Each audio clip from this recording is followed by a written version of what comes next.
welcome to Dermved's blog, Skinterview. I'm your host, Vanita Sivamoney, and I'm here today with founder and owner of the Eczema Company, Jennifer Roberge. Jennifer, we're so delighted to have you today. Thank you. I'm happy to be here. Wonderful. Well, so to begin, could you please tell us about your background and what sparked your interest in founding the Eczema Company? Sure. Well, my company really started after I became a parent, and my son at 3 months of age developed eczema. We really think he had it since birth, but it was more obvious around 3 months of age. And it just kept getting worse and worse. And then, around 3, he was covered head to toe. And, kind of at a loss what to do. We started trying the conventional medicine wasn't really working for us. So we went down the natural path, and we found a lot of natural creams and treatments and things that were really, really working for him. Specifically, dietary changes were a big one. And so knowing all of that and having been through just the worst and back and remembering all the horrific nights and the crying and my tears and my son's tears and not sleeping and all the really hard times we had with eczema, I wanted to make it easy for parents to find natural products that work and not have to do all the guesswork. I wanted to provide a blog where they could read about treatments that work and get ideas for things to try and really kind of just provide those solutions for people that are at their wits' end like we were. Mm-hmm. Oh, definitely. So how old is your son, Tristan, now? So Tristan is 9 years old, and he is so much better. He's probably gets eczema only a couple times a year now, which is amazing. And it's mostly, like I said, we watch his diet, we have some natural creams we use, and thankfully those two things are all we need right now. With the dietary changes were like the big thing. So at 9, he's pretty good. He still flares up from seasonal pollen. So trees really aggravate his eczema. And funny enough, he reacts negatively on allergy skin prick tests. But every spring, he reacts horrifically. And the allergist said that sometimes kids test negative when they're super allergic like that. And it's obvious it's pollen in the spring with trees, but for whatever reason he tests negative, and so he is allergic, and that's his one big thing now that still gets him. And then the food, if he eats certain foods often, they will trigger eczema for sure. Well, that's great that you were able to catch and observe that despite the test results. Yes.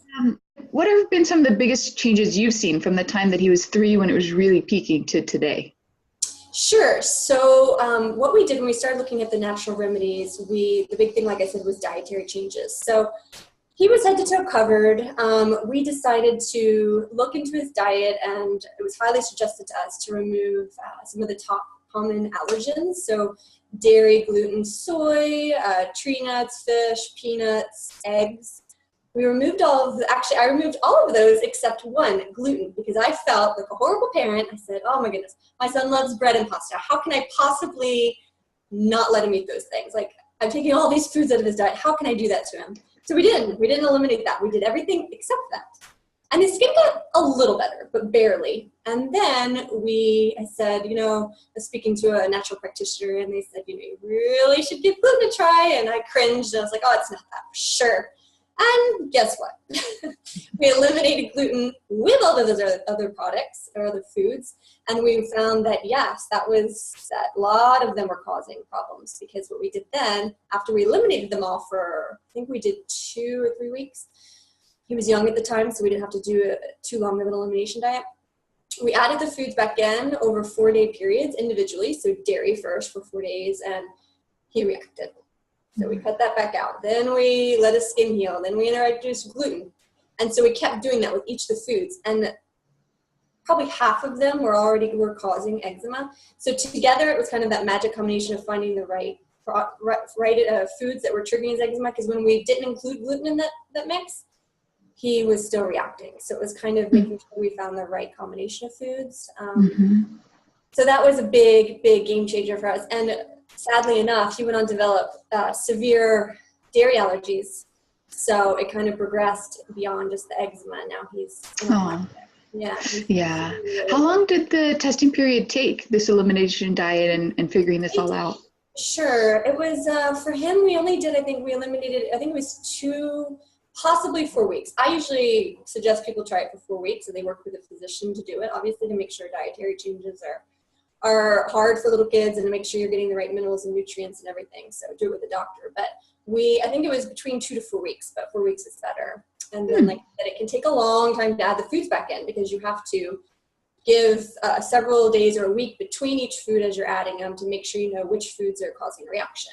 So it can be tricky. And then, not only you have all these foods that are now so processed at the store, they contain so many ingredients, and it's tricky because, you have to really cook with whole foods and individual ingredients and not get into these packaged foods when you're doing the elimination diet, at least, because you need to make sure you're only giving them gluten, or you're only giving them eggs, and you're only giving them dairy when it's the turn for each food to test it out. So, so that was a big thing.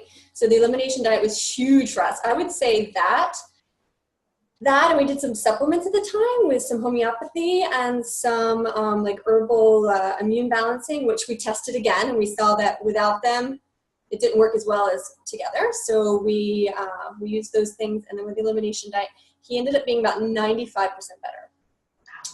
Big difference within 4 days to a week. It was just insane. From going head to toe covered, constantly scratching, not sleeping, to that, it was just too good to be true at first. So we kind of kept it to ourselves and waited to see if that was really going to be the magic thing, and it really was. But I wanted to back up. I forgot to mention that before we found out the diet was a big part of it for him, and I think it's a big part for a lot of people, maybe not the only trigger, but I believe that it's a part of almost everyone's eczema.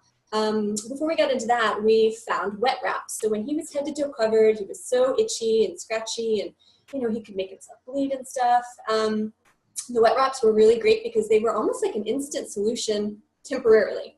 So when you were at your wit's end and it was just too much and you needed a break, you could get a break for maybe about a few days to a week with the wet wraps. But it's a big treatment, right? So like, I don't know if you're familiar with wet wrapping, but it's the concept of soaking and sealing. So you soak your skin in the bathtub in warm, nice lukewarm water for like 20 minutes.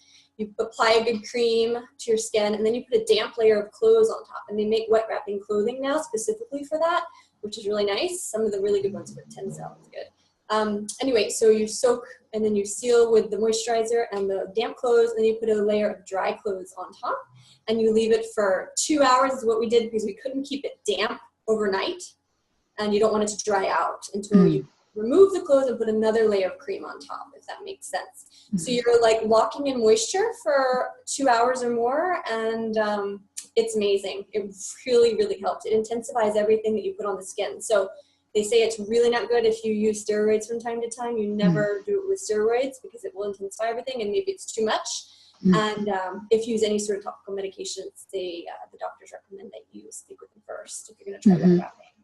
And with infections, you have to be careful as well. With the open wounds and leaving the water on it for that long. And so there's a few things to remember, but that was amazing.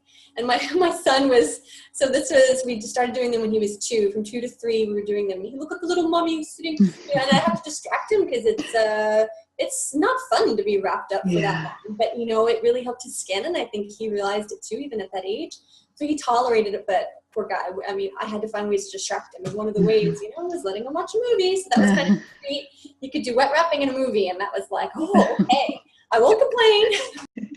So Jennifer, you talked about the wet wraps, and thank you for sharing all the great advice there. What about the mittens and any other clothing-based approaches that you've used for your son with eczema? You cover the skin at night, and you prevent them from scratching. The skin can kind of start to heal overnight, right? It's not continually being opened. So we were looking for mittens, and we had the trouble with my son keeping them on, and then we realized, you can take long cotton tube socks and put them under the pajamas, pretty good, but my son would still pull them off, and then I found scratch me not mittens, which were like so cool. So they're like these really cool, kind of like a cardigan. So you put it on almost like a sweater, and the sleeves go all the way to the end, and they cover your hands with silk. So the mittens are silk.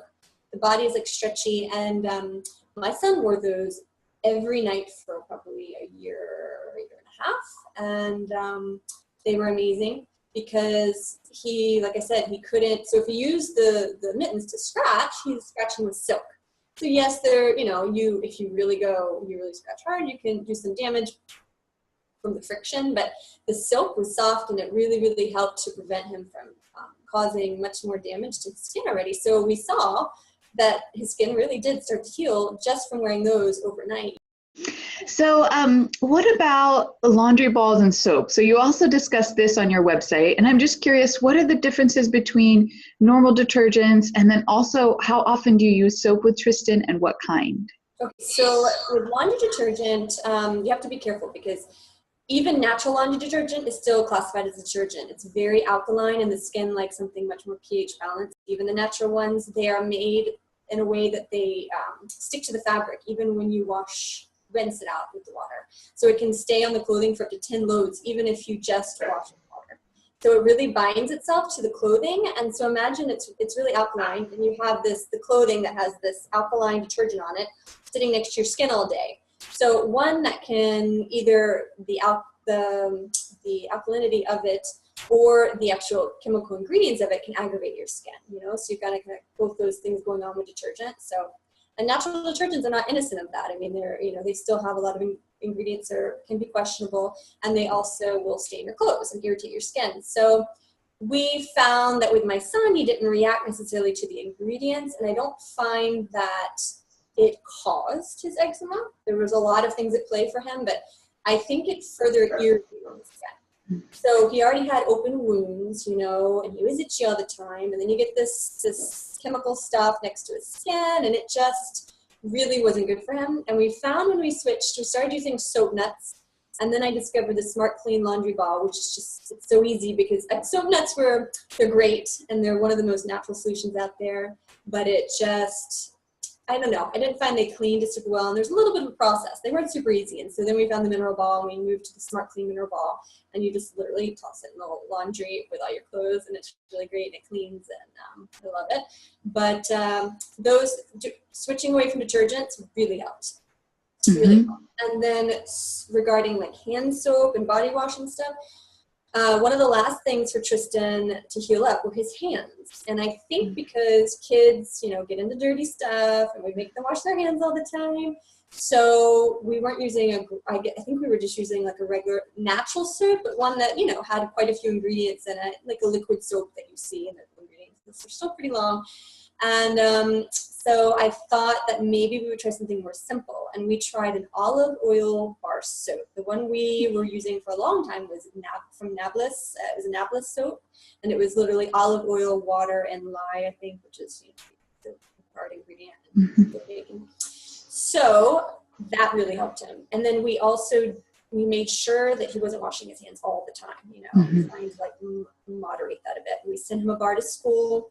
He had a bar at home. That was the only thing he washed his hands with. And then we moisturized really well overnight, and he'd wear gloves when it was really bad on top of the moisturizer overnight. And it cleared it up. It was amazing. So for that, it really was the soap. What he was using was too drying. Almost every product every soap that you can find at like a drugstore is too drying. They all have alcohol and different things like that in there, and it's hard on the skin. So the best bet is to look for soaps that have like 3, maybe 4 ingredients. Tallow soap is really, really good because it's very fatty and it's natural, and there's only a couple ingredients. So that's what I usually recommend now. But olive oil soaps, you can usually find it from your local natural store. So that was kind of what we did with the hand washing, limiting it. Another thing to note really quickly about soap is never sit in soapy water, because that obviously is very irritating and very drying. So when Tristan would take a bath, we would let him kind of play in the water, and at the very end, he'd stand up and then we'd wash him off. We wouldn't let him sit in soapy water at all, because it's really bad for eczema. Even though those natural soap is still going to be a little drying, so limit it and never sit in soapy water, that's for sure. Those are some great tips. Thank you. So for our last question, what is your best piece of advice for parents who have children with eczema?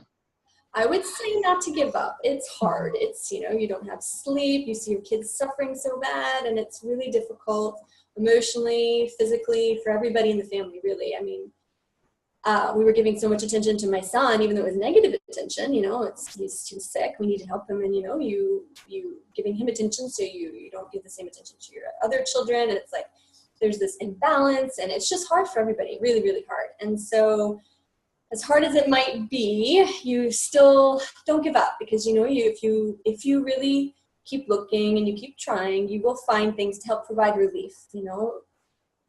Possibly, hopefully, with like dietary changes and natural products and things like that, you're going to see great results, if not healing.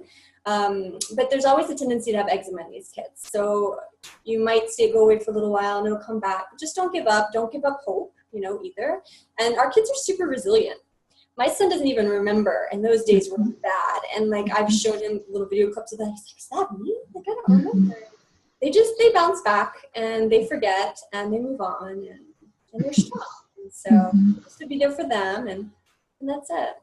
Mm-hmm. Great. That's a great perspective.